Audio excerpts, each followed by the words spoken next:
What is up, guys? Wow, my office is a mess. I just got back from traveling for like 3.5 weeks. So my office is a little bit of a mess. I gotta pull it together. I mean, I got drawers open. Let me go. Let me at least go close the drawer. Look at that. Okay. What's up? What's up? My name is Libria Jones, also known as the Remote Work Queen. Once a month, I come here on YouTube to do a live session to answer any questions that you guys may have about working remotely.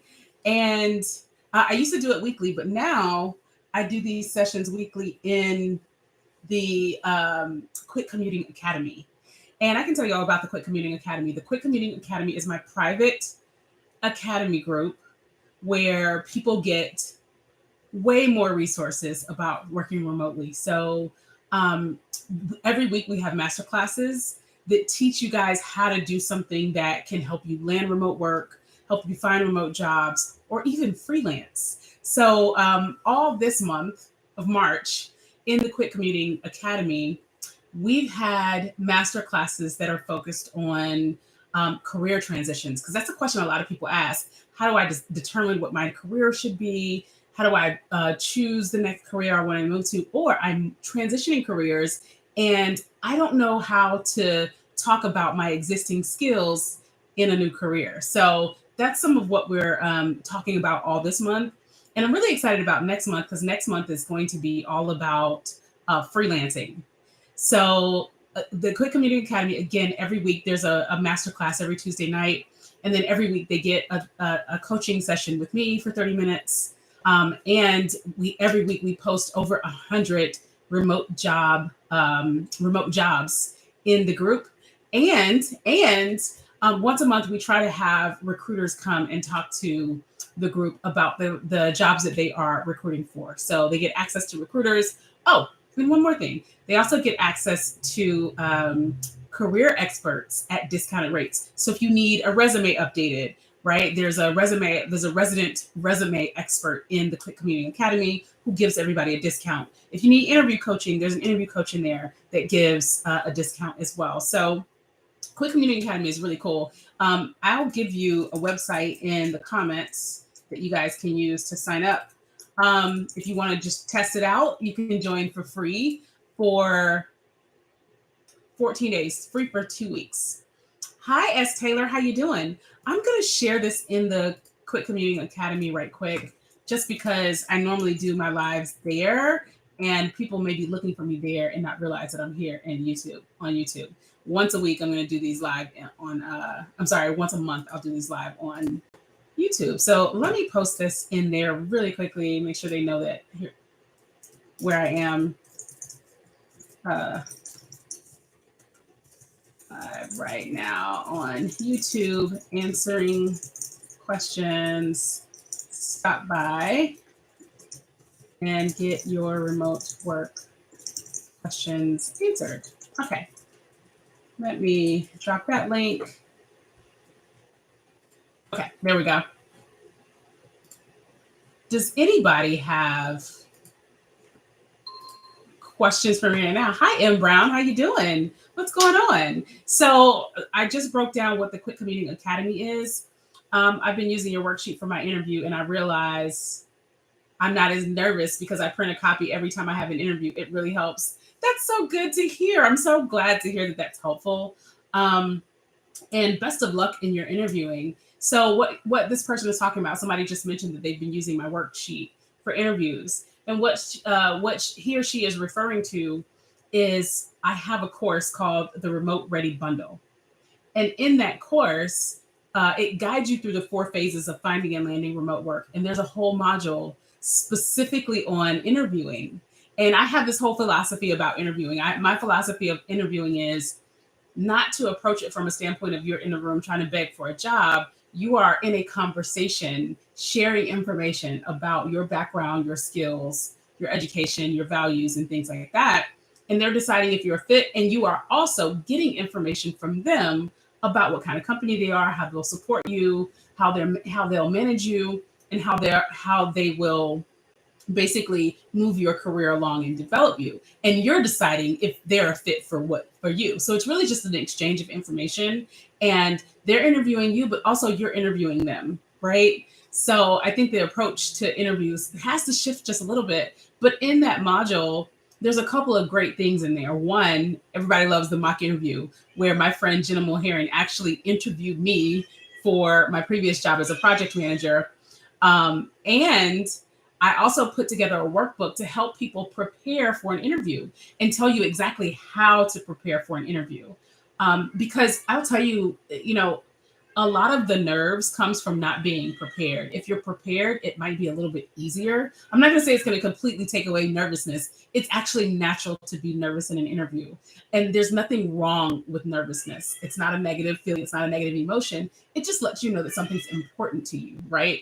And so it's okay to be nervous because this is important, but I also want you guys to be prepared. And so in that worksheet, in that workbook that this person just mentioned, I go through a number of things that you should research and learn about before the interview. And then I tell you to write down the answers to some very standard interview questions. But there's also a section for you to write down your questions. One of the things I cannot stand at the end of an interview is if I say, "Do you have questions for me?"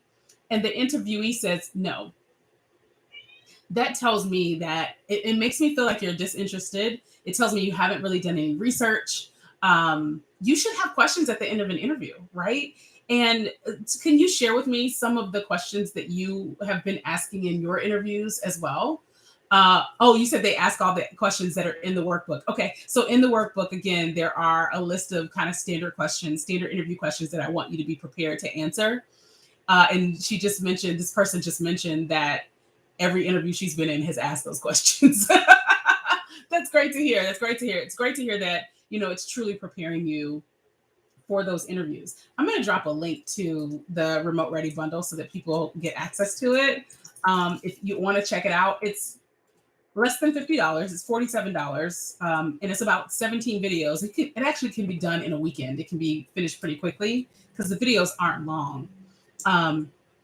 But it can be done in a weekend, and it's $47, and you can actually purchase it in 2 installments. So if you need to, you can break it out into 2 payments of $23.50. I have my final. Somebody said it totally worth the price. I agree, friend.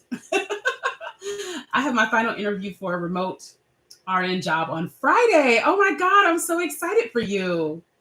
How exciting. Okay, I'm excited yet nervous. Nurses are leaving the bedside in droves. So each job I've applied to has had between 150 to 200 applicants. That's very true. So Kalia is basically saying that she's now looking at some remote jobs as an RN. Y'all, I need to do something about these edges. Oof. So she's looking for remote jobs as an RN, and these are very competitive. I will tell you, Kalia, 150 to 200 applicants is an average amount of applicants for any job posting. Most recruiters say that for any job posting, they get on average about 300 applicants. So that's actually around the average. So that's not too crazy, but it is quite competitive. It is quite competitive, but that doesn't mean that you shouldn't keep trying. I love that you are moving through the process, and I wish you the best of luck on your final interview. I'm so excited. Be sure that you stop back by here and drop a comment and let us know how things went. We're rooting for you. We are all rooting for you. S. Taylor says, I asked them at least 4 questions. Is that too much? I don't think that's too much. Excuse me. As long as these are questions that you genuinely have, that you want to have the answer to, don't ask questions like, how long is my lunch break? What's my employee discount? Those aren't the questions that we're talking about, right? Ask as many questions. Ask as many questions as you need to, right? To feel like this is a place I'd like to work. So make sure you are interviewing them too. This is not a scenario in which you're in a room being set up to be judged by a group of people. Both of you are assessing, right, if this is a fit for you. So you walk into the room from a power position because you are trying to decide if this is a place I want to work. So ask as many questions as you A, need to make that assessment, and B, ask enough questions, ask as many questions as the time allots for, right? So you don't want to hold people over. Typically, I end up, I think in all of my interviews, I end up asking more questions than they do. And I usually, when we get close to time, I usually just kind of mention, I could ask questions for another 20 minutes, because there's a lot I'd love to know, but I don't want to hold anybody. No, we're coming up on time, and I really appreciate your answering my questions. So there's no set number of questions that you should or should not answer, or should or should not ask. I say ask enough questions to make you feel comfortable that this is a place and these are people. This is a place you would want to work, and these are people you would want to work with, right? So I don't think there's a set number. So why don't you guys share some of the questions that you ask in an interview? Let's do that. Let's run through some of the questions that we ask in our interviews. One of the questions that I always ask is, you know how they always ask you, why do you want to work here? Right? I love to throw that question back. Why did you choose to come to this company? And if someone's been there for a while, why did you choose to come to this company? And, do you still feel like, how do I usually word it? Why did you choose to come and work here? Oh, what do you love about working here? That's usually what I say. So I ask them, what do you love about working here? Or why did you choose to work at this company? And have those reasons evolved at all? Have things changed since then, since you started working here? Another question that I like to ask is, what are some of the biggest challenges I would face in this role? What is the most challenging? I usually say, what is the most challenging thing about this role? Like, what would make me sweat every single day? What would stress me out in this role? Right? And when you ask them that, what happens is they're going to tell you what are some of the hardest things about the job, or some of the points of failure that other people have had. And it actually gives you an opportunity to continue to sell yourself, right? So if they say one of the most challenging things about this job is dealing with difficult clients, I can come back and say, oh, I totally get that. I've had that in past, I've had to deal with difficult clients in past roles that I've had, and here's how I've done that. So their answers to your questions a lot of times gives you additional opportunity to sell yourself and to explain how you're a great fit. So another question I love to ask is, if I walked in today, if I started working tomorrow and I could solve one problem for you, what would that problem be? Right? What would be the one thing that you would want me to solve for you? If I could wave a magic wand and fix this for you tomorrow, what would that be? And that gets them really talking about what's important to them, right? And you can use that to talk about whether or not if it's a situation that you've been in before, you can use that to talk about how you've solved that before, or how you've seen that before as well. Let's see. I ask plenty. I interview them and show interest from me through researching them. They get surprised. London, I do that too. I actually like to look people up. The people that I'm going to interview, great call out. That was an excellent call out. The people that are interviewing me, I always go and check on them on LinkedIn. I may do a Google search, see if they have a blog or something like that. Sometimes companies will highlight their employees on their website. And I was in one interview, and I remember one of the women that I was interviewing with, she liked to ride ATVs. It just popped up in a blog post on their website. So we had a whole conversation about her riding ATVs. And what that kind of thing does is it endears you to a person, right? People want to work with people they like. Great call out. Somebody said, what do you like about your job and the company? Yep. Can you walk me through what a typical day looks like? That's a great question too. What are the goals of the position, and how will I be assisted in achieving them? Oh, that's a great one too. Question. Another question I like to ask is, what is the matriculation of this role? So what are the next levels, right? So when you come into a project manager role, what does the future look like for a project manager at this company, right? What is the career progression, basically? And so that tells you right there, you're already expressing that I want to be here for a while. I want to move up. I want to be a mover and a shaker. I want to be an achiever at this company. Tell me how I can do that, right? Another question is, what are some of the things that make a person successful in this role? Can you tell me some of the things that make people successful in this role? Some of your most successful project managers, what are some key skills, qualifications, and traits that they had, right? And so they're going to list out some stuff. And of course, you're going to come back and say that you are those things, right? So yeah, interviewing doesn't have to be so daunting, because you need to focus on it from a standpoint of, I am here to share information about my background, about my experience, and about my skills. And I'm also here to gain information about this company, its values, and how I will be supported here. Do you guys have any other questions for me? We got a small group today. What questions do you guys have? I'm so excited that so many of you have gotten to the interview phase, because I know that can be really challenging, right? It can be really challenging to get picked in a pile of resumes. I'm going to give you guys a statistic. I mentioned that on average, a job posting gets 300 applicants. And on average, only 6 are picked to interview. Only 6 are picked to interview. Let's see what that percentage is. I don't do math in my head like that. That's 0.2%. That's 2%. Only 2% of the people. Only 2%. That's 2%. Wow. 300 times 0.02. 6 people. 2%. So only 2% of the people applying for a job are going to get invited to an interview.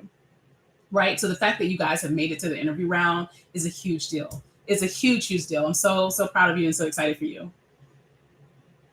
I realized why I never got hired in the past was because I didn't have questions, but never again. Never again. The recap in Brown is that I'm here to answer your questions.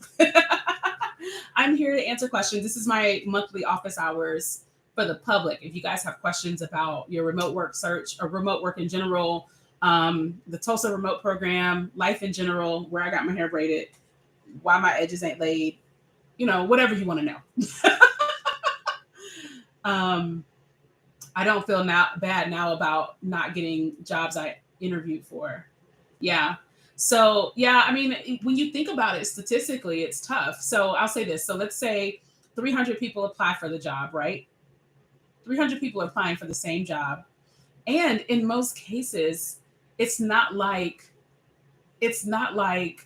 these recruiters are reading 300 resumes. They can't read through 300 resumes. And that's on average, right? So there are jobs that get 15, 1,200 applicants. These recruiters can't read through every one of these resumes. So what they're doing, right, is those resumes are going into something called an applicant tracking system. It's basically a database, right, that pulls all of the information off of your resume and just stores it as keywords, right? And so then the recruiters go in and they start searching for keywords, and they're searching for the keywords that are in the job posting, right? And trying to see who pops out. So let's say I'm looking for a project manager and I've got 300 people that have applied for it.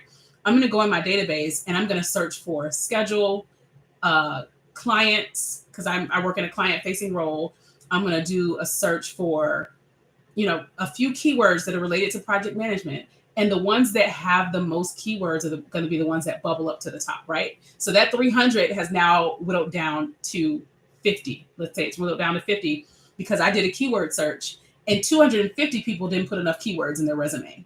Their resume did not match the job posting, so they're not even showing up in my database search. So that 300 is now down to 50. So now I'm looking at that 50, I'm going to rack and stack them. And I'm going to say, something, let's look at who has the most experience, who has some experience in software, because I work in software, right?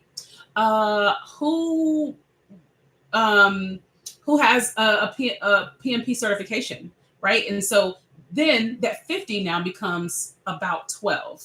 And I'm going to look at that 12 and say, I'm going to interview 6 of these people, right? And then you interview 6 of those people and 3 of them are great. So you invite those 3 back to another interview and whittle it down to 2. And then you introduce those 2 people to a VP and the VP liked 1. So that's how we get from you applying to getting hired. And so you don't necessarily need to feel bad because it's not personal. It's not personal at all. They don't know you. Before you get to that last interview, they don't actually know you. You are just a resume that's being fielded through a software solution, right? I'm going to read the comments in just a second, but you shouldn't feel bad if you don't make it into that interview. portion, what you need to do is start working on tweaking your resume so that you can make it through the applicant tracking systems, right? Make sure your resume has the right information in it. Make sure your resume is not too long. Make sure your resume is remote ready. So there is a module in the course that talks about that as well. So first step is, let me get to the interview phase. And then once you get to the interview phase, it's about competing with I won't, it is about competing with the other, 6 people, the other 5 people that are interviewing, the other 2% that are interviewing as well. And so what you want to do is make sure you're working on your interview skills. And what I'm hearing is that, my Herbs Infinity has been working on their interview skills, which is excellent, which is really, really excellent. The other thing I'd say is, don't feel bad even if you make it to the interview phase and you don't get selected. Because when you think about it, even if it's down to 3 people, you guys ever used to watch like those competition shows like America's Next Top Model and Top Chef? When it gets down to the final 3, they are all great, but we can only pick one. So that doesn't mean that the 2 that didn't get picked, there's something wrong with them, right? It just has to be that there's one of them that may have had one little thing that kind of put them over the top. One little tweak, one little difference. Maybe they know someone that works there, right? Or maybe they connected a little bit differently in the interview. So the other thing is, I want to make sure that when you are interviewing, you are not taking it personal that you weren't selected, because it doesn't always mean there was something wrong. It doesn't mean you did something wrong. It usually means, in some cases, that in the comparison, this person just had something else that was missing. So if you're watching Top Chef, like, it could literally be that one person put an extra sprinkle of salt on their food. And so it tasted just a little bit different, right? Once you get narrowed down to that small group of people, everybody's great. And so it becomes harder to make that choice. And so they have to start making that choice based on different levers. And sometimes other people can get pushed over the top based on certain levers. Let's see here. My last interview, let me scroll down. My last interview for a remote position after my follow-up email said it's going to be a couple of weeks before I get the position approved so you can be applied to it. How would you take that? Oh, it's going to take a couple of weeks. So my last interview, so I'm going to make sure I understood this right. So you're saying that you interviewed for a remote position, you followed up, good on you. A lot of people ask, can I follow up? Yes, you can follow up. Absolutely follow up.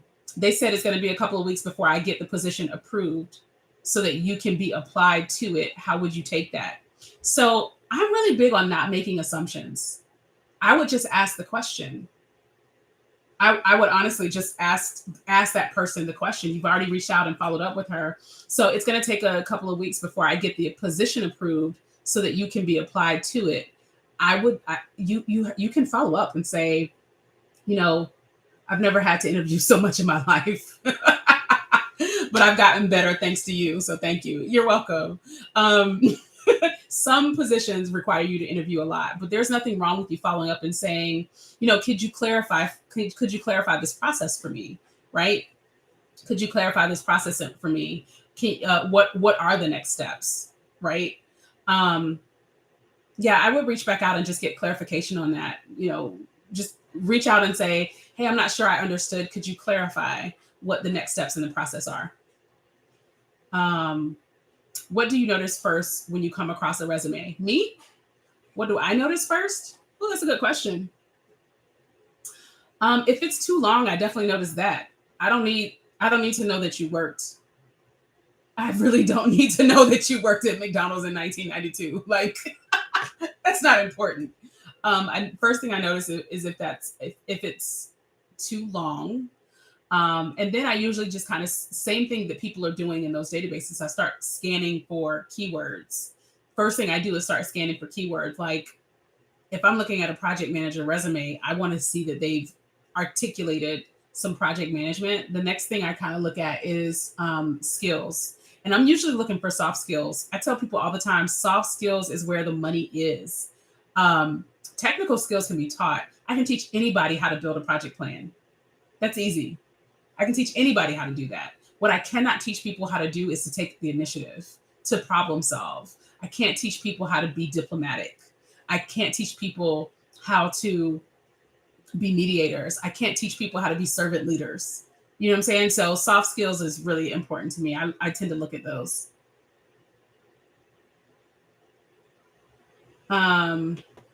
So the resume should match the keywords in the job posting. So yeah, one of the things I try to tell folks is, it's important to have a resume template, right? But keep in mind that when you apply for a job, the recruiters are looking for keywords. And so if your resume doesn't have any of those keywords, you literally may as well have driven to their office and put it in their trash can, because they're never going to see it, right? They're just not going to see it because it's not going to show up in their search. And so I'm not saying literally sit down and rewrite your resume every time. That is not what I'm saying at all. But what I am saying is, when you look at a job posting, if they mention something multiple times and it's something that you have a skill in, if it's something that is within your skill set, if it's something that is within your background, make sure you mention it, because they've mentioned it multiple times, which means it's important to them. So you want it to show up in their resume, in your resume. And I'll give you an example. There's a whole list. Let's say there's 10 things that are general project management things, right? So budgeting, communicating with clients, providing status reports, updating project schedules, managing project teams. So I can say all that, but then the job posting might mention building client relationships, and they might mention it multiple times, which means that it's very important to them that their project manager is really great building client relationships and setting expectations. Let's say they mentioned that a bunch of times. That sounds really important to them, right? If they mention it 2 to 3 times, 3 to 4 times, I'm going to now put this on my resume because they've said it in their job posting. I always say they gave you the game. They pretty much told you exactly who they were looking for in the job posting. So it's my job to tell them that I'm that person, right? And there is a website that you can use. I wouldn't say use it all the time for every single job posting. But it's a great one to use, especially for jobs that you're like, oh, I really, really love to have this job. And I say that because they offer 3 free scans a month. It's a website called jobscan.co. I'm going to type it in the chat. Let's see, jobscan.co. You can go to this website. You can copy and paste your resume and copy and paste the job posting. And what it will do is it will compare the two, and it will tell you what keywords you are missing from your resume. It'll say, you know what, they mentioned expectation setting 5 times and you didn't mention it once, right? And so that's an opportunity for you to say, let me go and tweak this just a little bit.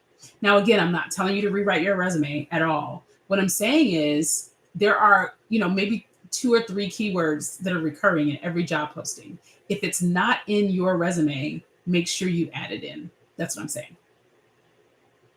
Let's see. Next question. So the resume should match keywords. When applying for a remote job, should you stick to a 1-page resume? I don't think you need to have a 1-page resume. I think your resume shouldn't be more than 2-3 pages. You don't have to have a 1-page resume. If you've got more experience, at this point in my life, I have more than 10 years of experience working with clients, working as a consultant, and working in project management. So I would want to keep all of that, right? So my resume is probably 2 pages at this point, but I wouldn't do more than that. 3 pages is getting on up there. Anything more than that is, girl, what you doing?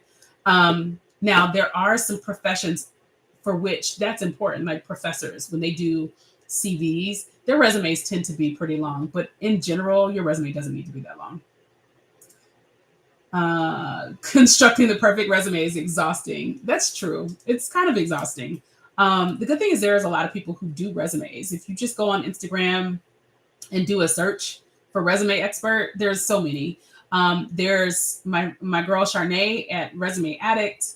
There's my girl Ashley Cash at Ashley in Cash. There's my girl Chelsea at Not Your Mother's Resume. All 3 of them do excellent resume work if you want to pay somebody else to do it so that you don't have to. What are your must-haves to ensure you have a strong Wi-Fi connection as you travel? Ooh, thank you for a travel question. Hey. So I have yet to get a hotspot. I've been meaning to buy one. I just haven't gotten around to it. But typically, when I travel, making sure I have a Wi-Fi connection. Um, a couple of things I'll say. One, I never rely on hotel Wi-Fi.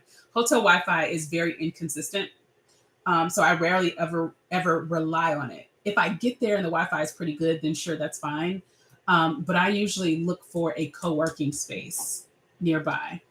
Co-working spaces tend to have really good Wi-Fi. The other thing is, I don't know if you know this, but Airbnb has added an attribute or a field.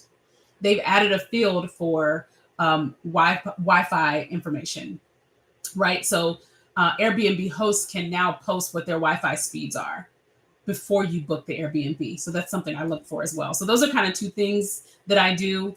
And I am also going to invest in a hotspot. My phone can be used as a hotspot as well. So one thing you can do is, if you'd like to, when you land, you can purchase a SIM card and use your phone as a hotspot. I know some phones won't allow you to take calls if you are using your phone as a hotspot as well. So consider that. But yeah, I'm gonna buy a hotspot at some point. I just have never needed it because I always either get an Airbnb that has great Wi-Fi or I go to a co-working space.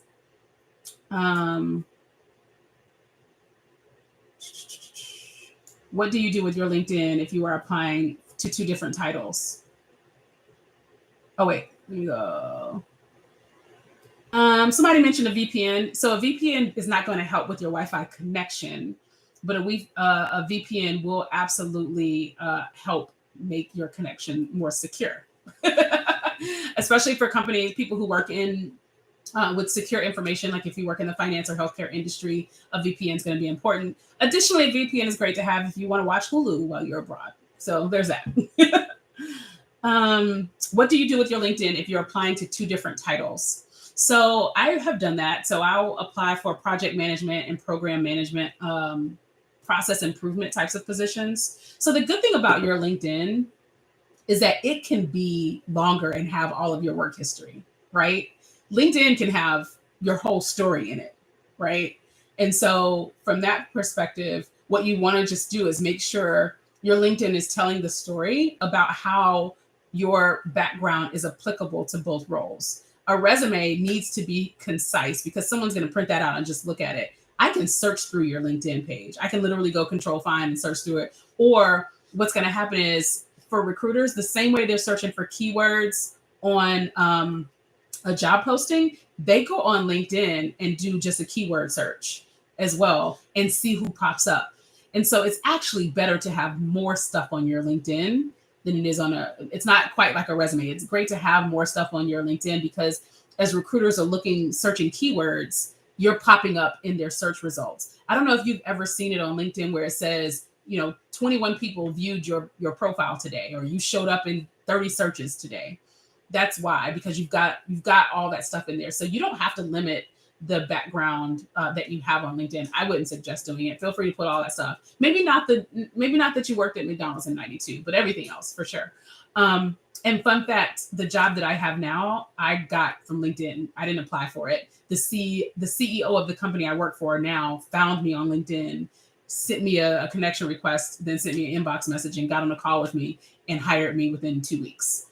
Because I just showed up in a search. He did a keyword search on LinkedIn and I popped up because I had the right stuff on my LinkedIn.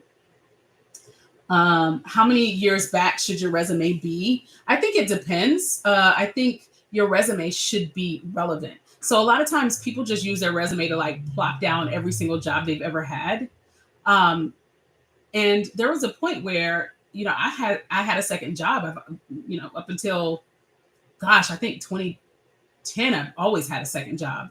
So I've worked in customer service and in project management. I used to work in finance. Back in 2006, I was working in finance. And so if I were applying for a job today, I wouldn't include that.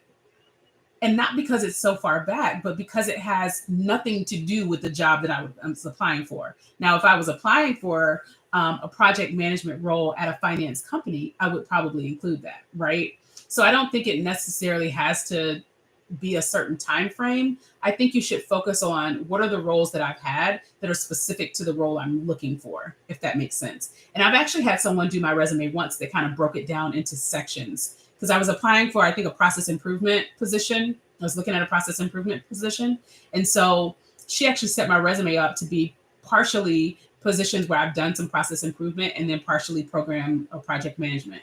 And so it wasn't even about a chronological order. It was more about the positions that were relevant. My background is in bookkeeping and accounting, but I would like to pivot into project assistant manager or QA tester, entry level roles. Any suggestions? So these are two very different roles that you're talking about, D runs. So this person said that their background is in bookkeeping and accounting, and they want to move either into project managing or being a QA tester. Both are great options. Both are really great options. They're very different options. One is very, I guess they're both tactical, but they're very, very different jobs. So my suggestion to you is on the project management side, I can give you probably a lot more information. Bookkeeping and accounting, I tend to think that every role has an element of project management. Every single role, every single job everybody does has an element of project management because you've had to provide status updates, right? If you're in bookkeeping and accounting, and let's say you manage payroll, right? Let's say every week, every 2 weeks, you've got to make sure that you're managing a payroll. That's a 2-week project. That's a sprint. You have to manage that project through. You have to make sure that the data comes in. You got to make sure that that data is processed. You got to make sure that that data goes out. You've got to update the status of that. That is a project. That is a 2-week project that you have to manage, right? And so one of the things I would suggest that you do is I have a video here on YouTube that talks about how I transitioned into project management. I used to be in finance and I transitioned from finance to project management. And so I go through kind of what my transition was and how I talked about my history, my work history, and my experience in such a way that lent more towards project management. I also talked about some of the educational things that I went through to be a project manager and gave some ideas on how you can volunteer for certain projects to add to your resume. So check that video out. I don't know if I can post a link to it, but you know what? I'm scared if I go to YouTube, like I'm gonna kick myself off of YouTube. But check out the video. It's called How I Got into Project Management. And then the QA side, I think that in any career transition, what you've got to do is get an understanding of what are the important skills in this position, and not technical skills necessarily, soft skills. What are the important soft skills in this position, and how can I speak to my experience and how it relates to that? And one thing that pops out in my head immediately is, as a QA tester, you have to have attention to detail. As a bookkeeper, you have to have attention to detail. So that is a transferable skill from bookkeeping to QA, right? You can also talk about how you have had to unit test or some of your payroll processes or some of your bookkeeping processes, right? So let's say you process a payroll. You don't just say it's processed, we're done, people are getting paid. You actually have to look through and audit that data to make sure that it's right? So you can talk about how you've had to do some QA testing, some, kind of QA testing of the data that you run as a bookkeeper or accountant, right? So just think through what are the skills and activities that make someone good at QA, and do I have those? And have I shown and illustrated those through my background, right? And I think you'll find that there's a lot of stuff that's applicable across both of those. For hotel Wi-Fi, because someone said sometimes security on work computer will block Wi-Fi, especially hotel Wi-Fi, because it's considered public. That's true. Depending on where you work, the security is a huge issue, so you might want to have a VPN. I don't have to have a VPN. We're fine. I have a VPN, honestly, just so I can watch shows if I'm out of the country. Netflix used to not work out of the country. It does now. Hulu used to not work. I think it does now, but I have a VPN just because I wanted to watch shows. But a VPN is a good idea to have for security purposes. And if you don't know what a VPN is, it basically gives you it basically is like a ghost IP, right? So it basically gives you an IP address. Every computer, when it gets on the internet, every computer has an IP address that basically says this is where I am joining from, right? It has a unique number for your computer, and that number indicates where you are located. So my IP address right now says I'm in Tulsa, Oklahoma. Well, a VPN, you can actually join the network from another location, right? You can join networks from a different location. So you can VPN from Miami while you're in, I don't know, Bali or whatever. So VPNs actually are pretty helpful in showing you from somewhere else, and it makes it difficult for hackers to get into your computer. Yeah, transferable skills is big, and I actually just talked about this with my operations manager when we were talking about the topics for the Quit Commuting Academy's master classes coming up. I mentioned earlier that next month we're going to talk about freelancing. It's going to be all about freelancing. And then in May, I think we're focusing on learning new skills. But one of the things that I want to add to our list for maybe this summer, June, July, is really digging deeper into resume, because we've done some resume workshops, but I want to dig a little bit deeper into the resume piece and help people understand, one, how to lean in on soft skills versus technical skills. Two, make sure that people understand how to quantify their accomplishments at work. And then three is exactly what we're talking about now, which is identifying how to talk about your transferable skills, right? Because listen, I literally, when I first started my career in corporate, I literally used to talk about my McDonald's job. And that's why I keep referencing that if you worked at McDonald's in 92, I can talk about my McDonald's job and how the skills that I learned at McDonald's are transferable into the corporate world. I can do it easily. And I did it on my resume when I first started out my career. It's possible. Are there any that are faster, any VPNs that are faster than others? I am not a VPN expert. I use one VPN. It's ExpressVPN. It's the only one I use. That is the only one I use. Yeah, I'm probably not the best resource for that. Because again, I've never had to have a VPN. I just had it so I could watch shows. I never had to have one for work, so I never did an assessment on VPNs. That's something I would have to Google, to be honest with you. I need help quantifying my accomplishments. Yeah, you guys, you wanna try to use numbers, right? And so like if you process payroll, I would put how much money in payroll I process, right? If I process $5 million of payroll a month, I'm gonna put that on my resume. If you're processing, let's say you process paperwork, right? Let's say you have to process contracts, you have to review contracts. How many contracts do you review on average? Even if it's a quota you have to meet. But if you're in a call center, right, and you typically have to take, they usually report to you on their KPIs, like how many calls you take a month, what is your average call time? They report that. I worked in call centers for 10 years. They report that information. Get that information and put that on your resume. My average call time is 2 minutes per month. By the way, I've got the Premier Access ticket for the Quit Commuting Conference. Definitely need help with resume and LinkedIn and connecting with recruiters. Excellent. I'm so excited. I'm so excited for you.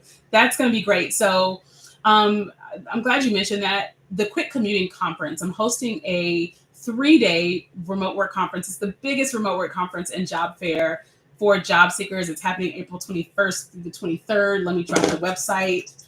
We are out of free tickets. We have given away 500 tickets, y'all, to this conference. So we did open up a new ticket level, which is just $10. And for each ticket level, you get different access. It's on the website. But what I want to share with you is that there are going to be a lot of people at at that conference speaking that's going to give you so much information about how you can do great work from anywhere. Day one, we're going to really talk about a lot of aspirational stuff, right? So there'll be a panel on living my best life abroad and unconventional ways to work remotely and all kinds of stuff. And day two is all workshops, all practicality. Here's how to build a resume. Here's how to become a freelancer. Here's how to set your prices as a freelancer. Here's how to, nail an interview. Here's how to negotiate your salary, things like that. And then day three, we're going to introduce you to people who are not speakers. They're not professional speakers. They're not career experts. They are just people that are doing the jobs that you want to be doing, and they're doing them remotely. Because I want you to meet people that are literally working in some of these roles that you're seeing and applying for, so you can get connections, right? The last time we had it, I think the panel that I was on as a project manager, there were 3 other project managers on that panel, and all 3 of them, their companies were hiring. Actually, mine was too at the time. So so you can get connections, but B, because I don't want to be the only one telling you that these jobs are possible and that people have them, right? I don't have a bunch of imaginary friends who have remote jobs. I want to introduce you to the actual people that have them. And so it's going to be a really great conference. And if you have a Premier Access ticket, you get invited to hands-on workshops later in the afternoon. So that's what this person is pointing out, that she's going to be able to get help with her resume and LinkedIn. And they also get invited to meet and greets with recruiters as well for the Premier ticket. I got my ticket. I'm so happy. I'm so happy you did too. I can't wait to see you guys. I actually need to get off of this thing so I can get back to working on the conference. We're getting really close. I think we're about 3 weeks out at this point. So we've got quite a bit of work to do behind the scenes. And if you previously signed up and you weren't getting the emails for all of the things that were included in your ticket, I just discovered that there was a something broken in the back end.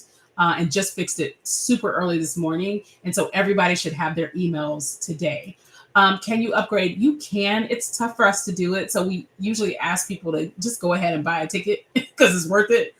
I'll be honest. I know. I don't know if you saw this, but when you click to buy, when you click on the free ticket, there's a video that pops up that says, do you really want to get a free ticket? There's a video of me talking about the fact that technically we can't upgrade you. Yes, we can. Just send an email to hello@quitcommuting. Let me type that. Quit commuting. Send an email. There's a lot of manual work we have to do to upgrade people. We actually have to go in and delete you as if you never signed up and then send you the link again.